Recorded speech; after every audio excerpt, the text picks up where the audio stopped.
Fala pessoal, boa noite a todos. Vamos dar uma olhada nessa partida aqui que eu joguei agora na maratona que a Jana lançou. Super Jana lançou esse domingão. Domingo hoje? Acho que é. E aqui eu joguei o E4, E5 e abertura vienense. Eu repeti alguns lances da abertura que eu tinha visto na partida de Aerobook, que é um jogador meio desconhecido, mas que ele tem uma partida linda. Vou botar também no comentário a partida dele. E aqui ele jogou agora o cavalo F6. Eu poderia ter jogado o F4, só que é manjado. Quem já tem experiência não vai capturar, mas caso ele capture, ia ficar bonito, cara. Mas aqui eu joguei o bispo em C4, e aí depois dele jogar o peão em A6, ele provavelmente quer perturbar meu bispo aqui com os peões. Eu avanço o peão de D4 e aqui ele joga o D6. Eu capturo e aí ele não quer trocar a dama, certamente ele não quer.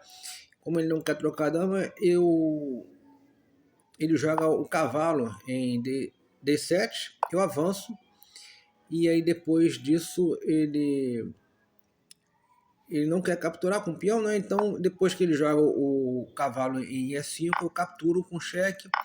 E depois disso, depois dele capturar com o cavalo, eu capturo com o bispo com cheque. O cheque é interessante, né, em muitos casos, né? Na maioria, porque você mantém a iniciativa do jogo. Então tá aí o bispo agora sem roque, cavalo em F3, o bispo dele vem para tentar cravar, não é uma cravada real, mas eu perderia a dama caso ele não entrasse em xeque, mas aqui ele entra em xeque, e ele em xeque ele não pode capturar a dama, mas ele pode capturar meu cavalo. Só que ele capturando meu cavalo, ele perde a dama dele.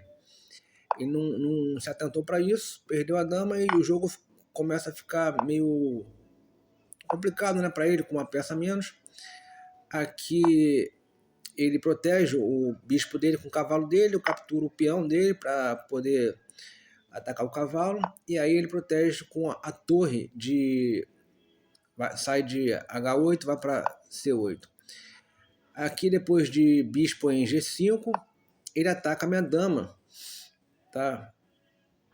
E podia até complicar um pouco para mim isso, né? Mas o jogo continuou tranquilo. Aqui eu jogo minha dama na mira do rei dele, ele captura meu bispo que ficou desprotegido. Aí eu faço o roque e depois disso, depois dei o bispo em S6, eu avanço F4, agora avanço atacando o bispo dele, e agora eu ponho dama, né? Dama em C3. Depois de dama em C3, ele bota o bispo em G7, torre por F4 com cheque. Agora um cheque de cavalo em F6 e torre sai de A e vai para F1, cavalo dele em E7. Minha dama vem atacando a torre dele, ele percebe e atento que ele tá, né? E agora meu peão vem protegendo, né? Avança para proteger. Aqui ele joga o bispo em H e depois de dama em B6 ele joga torre, ataca o cavalo dele, ele ataca minha dama de novo, eu venho com cheque e aqui eu tiro a torre da jogada. Aqui começou a ficar meio espinhoso para ele, né? Mas daí ainda assim ele foi proteger, né? Protege o bispo, avança o peão. E aqui ele tentou atacar a minha dama aqui, mas daí ficou pior para ele, que eu avanço e aqui se ele captura, eu jogaria um meu cavalo em E8. E aqui ele perde no tempo já. Tá aí a partida que eu joguei contra o Rafa 29.